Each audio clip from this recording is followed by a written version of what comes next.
வணக்கம். Welcome to கதை திரட்டு audio books. இந்த வீடியோவில் நம்ம என்ன கதை கேட்க போகிறோம்னா, தாயுமானவள் சிறுகதை. நம்ம சேனலை இது வரைக்கும் சப்ஸ்கிரைப் பண்ணாதவங்க சப்ஸ்கிரைப் பண்ணுங்க.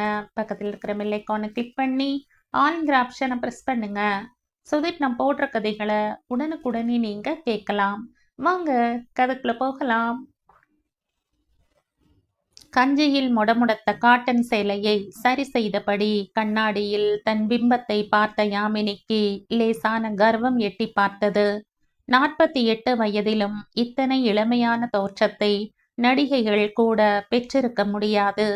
நல்ல உயரம், செதுக்கிய சிற்பம் போன்ற உடல்வாகு, சாயம் பூசாத அடர்ந்த தலைமுடி, புகழ் பெற்ற கல்லூரியின் துணை முதல்வர் பதவி, நகரத்தின் மையத்தில் பெரிய வீடு, வாசலில் எப்போதும் காத்திருக்கும் 2 உயர் ரக கார்கள்.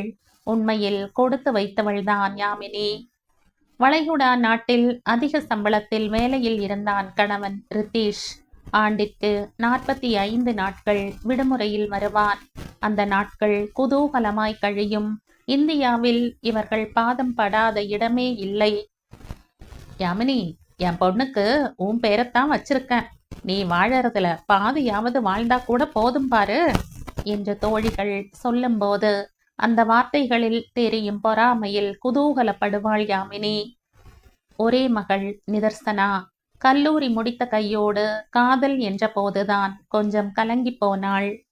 கண்ணீரோடு கணவனுக்கு போன் செய்த போது அவன் அலட்டிக்காமல், எதுக்கு இப்படி படபடக்கிற? அவளுக்கு பிடிச்சதுன்னா செய்ய வேண்டியதை கவனி. அவதானே வாழப்போறா. அவளா தேடிக்கிட்டாங்கிறதால அது சரியா இருக்காதுன்னு நினைக்கிறது முட்டாள்தனம். நீ எல்லா ஏற்பாடுகளையும் செய். கல்யாணத்துக்கு 3 நாட்களுக்கு முன்னாடியே வந்துடுறேன் என்றான். யாமினிக்கு கணவனை நினைக்கையில் பெருமிதமாக இருந்தது. சொன்னபடி கல்யாணத்திற்கு 3 நாட்களுக்கு முன் வந்தான். திருமணம் முடிந்து 1 வாரம் இவர்களோடு சேர்ந்து சுற்றிய பின் கிளம்பி போனான். நிதர்சனாவின் கணவன் கணேஷ் இப்போதுதான் படித்து முடித்திருந்ததால் சிறு வேலையில் இருந்தான். தான் தனியாக இருப்பதை காரணம் காட்டி அவர்களை தன்னோடு தங்க வைத்து கொண்டாள் யாமினி. நல்ல மருமகன், அதுவும் வீட்டோடு இருக்க சம்மதித்ததில் யாமினியின் பெருமை இன்னும் ஒரு பங்கு கூடித்தான் போனது. அம்மா, அவருக்கு இன்னைக்குதான் முதல் சம்பளம். நாம ஹோட்டலுக்கு போயிட்டு வரலாமா? அம்மாவின் கழுத்தை கட்டியவாறு கொஞ்சினாள் நிதர்சனா. மூவரும் ஹோட்டலுக்கு வந்தபோது யாமினியின் முகம் அதிருப்தியில் நெளிந்தது. என்ன நிதர்சனா, இந்த ஹோட்டலுக்கு கூட்டிட்டு வந்திருக்காரு உன் வீட்டுக்காரரு? இது நல்ல ஹோட்டல்னாலும் நமக்கு இந்த அட்மாஸ்பியர்ல சாப்பிட்டு பழக்கம் இல்லைன்னு உனக்கு தெரியாதா என்றதும் நிதர்சனாவின் முகம் நொடியில் மாறி பின் மீண்டது. மா, பழக்கம்ங்கிறது இடையில வர்றது. எனக்கு அது நிரந்தரம் இல்லை. இதுதான் நிரந்தரம். என் வீட்டுக்காரர் வருமானத்துக்குள்ள செலவு செய்ய நான் பழகிக்கணும். இல்லாட்டி என் சந்தோஷத்துக்காக அவரை எங்கேயாவது அடகு வைக்க வேண்டியதாகிவிடும் என்றாள் வெடுக்கென்று. மகளின் பதில் யாமினியின் ஈகோவில் கீறல் போட்டது. இதுக்குத்தான் உன்னை வசதியான இடத்துல கட்டி கொடுக்க ஆசைப்பட்ட, கேட்டியா என்று அவர்கள் வாதம் துவங்கும் முன் கணேஷ் வரவும் பேச்சு தடைப்பட்டது. பார்த்து பார்த்து ஆர்டர் செய்தான் கணேஷ். நிதர்சனா அடம் பிடித்தும் ஐஸ்கிரீம் மட்டும் வாங்கி தர மறுத்தான். நிதர்சனா, இப்போ உனக்கு ஜலதோஷம் இருக்கு. இதோட ஐஸ்கிரீமை சாப்பிட்டு வெளியில போனா டெம்பரேச்சர் மாறி அது அஃபெக்ட் ஆகும். ஜலதோஷம் சரியானதும் நீ கேட்குற எல்லா ஐஸ்கிரீமையும் வாங்கி தர, அடம் பிடிக்காத என்றான். மகளின் கொஞ்சலும் மருமகனின் அரவணைப்பும் அக்கறையும் யாமினிக்கு புதிதாயிருந்தது. இரவு 12 மணிக்கு கணவனுக்கு போன் செய்து பேசுகையில், என்னங்க, நம்ம நிதர்சனா லோ கிளாஸ் பீப்புள் மாதிரி ஆயிட்டாங்க என்று அங்கலாய்த்த போது, விடு யாமினி, இதெல்லாம் ஒரு விஷயமா? எனக்கு வேலை அதிகமா இருக்கு, ரெஸ்ட்லெஸ்ஸா இருக்கேன், அப்புறமா பேசுறேன் என்று வழிபோக்கன் போல பேசி வைத்தான். ஹாலில் பேச்சு குரல் கேட்க பெட்ரூமை விட்டு வெளியில் வந்து எட்டி பார்த்தாள் யாமினி. கிச்சனில் ஏதோ செய்தபடி இருந்தான் கணேஷ். இந்த நேரத்துல கிச்சன்ல என்ன செய்யறீங்க மாப்ள? சட்டென்று யாமினியின் குரல் கேட்டு திரும்பி பார்த்த கணேஷின் முகத்தில் அசடு வழிந்தது. ஒண்ணுமில்ல ஆண்டி, சும்மாதான். நிதர்சனாவுக்கு நாளைக்கு செமினார், படிச்சிட்டு இருக்கா. அதான் கொஞ்சம் சர்ப்ரைஸா டீ போட்டு தரலாமேன்னு கீழே வந்தேன். கொஞ்சம் அதிகமா உருட்டிட்டம் போல இருக்கு என்றான். உள்ளே வந்து படுத்த யாமினிக்கு மனதில் ஏதேதோ எண்ணங்கள் அலை பாய்ந்தது. இதுபோல் தன்னிடம் அந்யோன்யமும் அக்கறையும் காட்டுகிற மனிதர்கள் யாருமே இல்லையே என்று தோன்றவும் அதை தொடர விரும்பாமல் கண்களை இறுக மூடினாள். மறுநாள் மாலை கல்லூரி முடிந்து வீடு திரும்பிய யாமினிக்கு சூழ்நிலை கொஞ்சம் கனமாக இருப்பதை புரிந்து கொள்ள முடிந்தது. நிதர்சனாவுக்கும் கணேஷுக்கும் ஏதோ வாக்குவாதம் நடந்து ஓய்ந்திருக்க வேண்டும். இருவரும் பேசிக்கொள்ளவில்லை. அந்த மௌனப் போர் 2 நாட்கள் வரை நீடித்தது. 3வது நாள் யாமினி கல்லூரியில் இருந்து வரும்போது நிதர்சனாவிடம் வலுக்கட்டாயமாய் பேசி சமாதானம் செய்தபடி இருந்தான் கணேஷ். என்னாச்சு உங்க 2 பேருக்கும்? சின்ன பிள்ளைங்களாட்டம் சண்டை போடவும் சமாதானமாகவும் என்றாள் சிரித்தபடியே. ஆன்டி, உங்க பொண்ணை ரொம்ப அடமா வளர்த்து வச்சிருக்கீங்க. ஒரு சின்ன பிரச்சனைக்கு 2 நாளா மூஞ்சிய தூக்கி வச்சுட்டு உட்கார்ந்துருக்கா. நானே வலிய வந்து பேசணுமா? எப்படி இருக்கு பாருங்க என்றான். நீங்க ஏன் மாப்பிள்ளை இறங்கி வரீங்க? அவ பேசாட்டி போறான்னு 2 நாள் விட்டு பாருங்க, தன்னால சரியாயிடும் என்றாள் மகளை சீண்டி பார்க்க.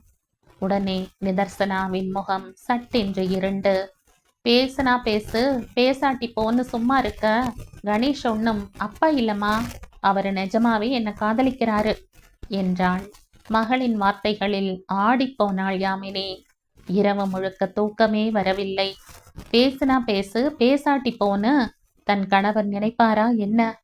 இத்தனை வசதியும் ஆடம்பர வாழ்க்கையும் பெருமையும் அவரால் அல்லவா வழங்கப்பட்டது.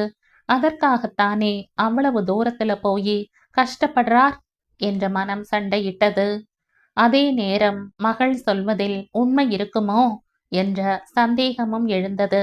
உடனே அதை சோதித்து பார்க்க நினைத்தாள். தோ கடந்த 10 நாட்களாக கணவனுக்கு போன் செய்யவில்லை யாமினி. காலம் அதன் இயல்பான வேகத்தில்தான் நகர்ந்தது. ஆனால் யாமினிக்குத்தான் சூரியனின் மடியில் தலை வைத்து படுத்திருப்பது போல் வெம்மையாகவும் வெதும்பலாகவும் இருந்தது. அதே நேரம் இந்த மௌனம் பல விஷயங்களை அசை போட உதவியது. இத்தனை ஆண்டு வாழ்க்கையில் சில அத்தியாவசிய சந்தர்ப்பங்களை தவிர்த்து யாமினிதான் கணவனுக்கு போன் செய்து பேசுவது வழக்கம். இப்போது தவறி போன போது பெருசாய் அவன் அலட்டி கொள்ளவில்லை. இந்த எண்ணம் சுட்ட போது கதறி அழ வேண்டும் போலிருந்தது.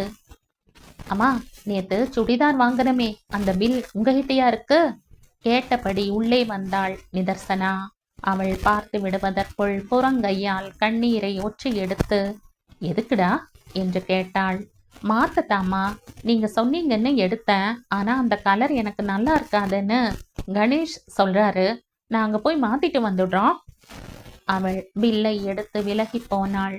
கல்யாணமான இத்தனை ஆண்டுகளில் ஒரு நாள் கூட யமனி, உனக்கு இந்த கலர் நல்லா இருக்கு, இது நல்லா இல்ல என்று ரித்தீஷ் சொல்லி கேட்டதில்லை. வாழ்க்கையில் நிறைய விஷயங்களை தொலைத்து விட்டோமா என்று மனம் தவித்தது. மொட்டை மாடியில் போடப்பட்டிருந்த நாற்காலியில் தளர்வாய் அமர்ந்தாள் யாமினி. என்னம்மா ரொம்ப டல் அடிக்கிறீங்க? காலேஜில் எதுவும் பிரச்சனையா? நிதர்சனா, நீ சொன்னது நிஜம்தான். நான் உங்க அப்பாவுக்கு 15 நாளா போன் செய்யல. அவரும் நீ ஏன் செய்யலன்னு ஒரு வார்த்தை கூட கேட்கல என்றாள். என்ன பதில் சொல்வது என்று அறியாமல் அமைதியாக இருந்தாள் நிதர்சனா.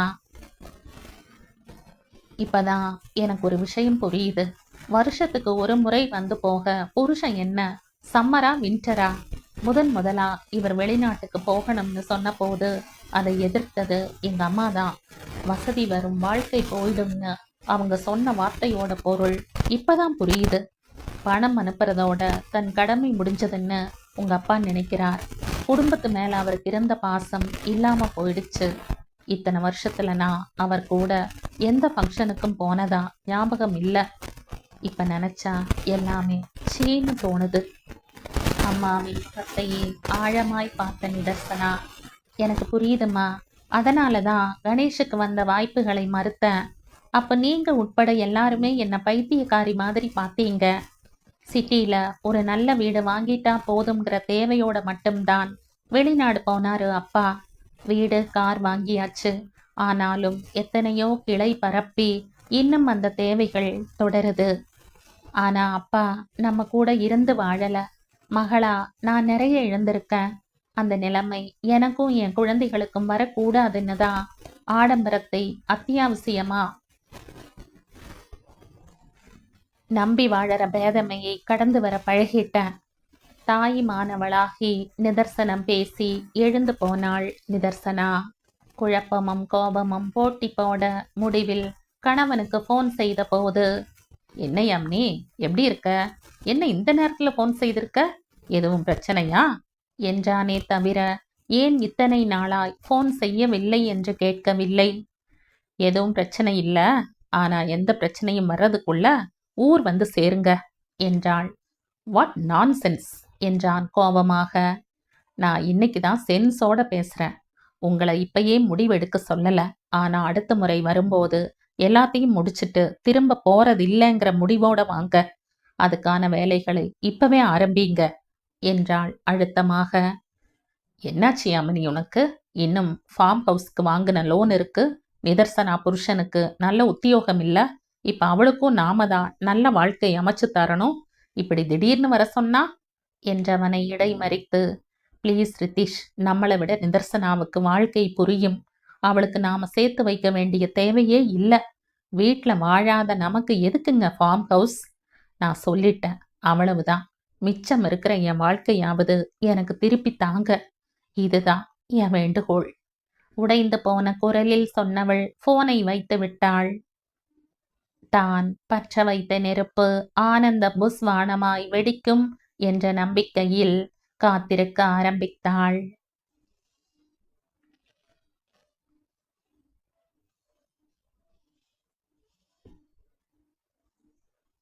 இதோடு இந்த கதை முடியுது. இந்த கதை உங்களுக்கு பிடிச்சிருந்தா லைக் பண்ணுங்க, ஷேர் பண்ணுங்க, சப்ஸ்கிரைப் பண்ணுங்க. மற்றும் ஒரு இன்ட்ரெஸ்டிங்கான கதையோட அடுத்த வீடியோல சந்திப்போம். பாய். தேங்க்யூ.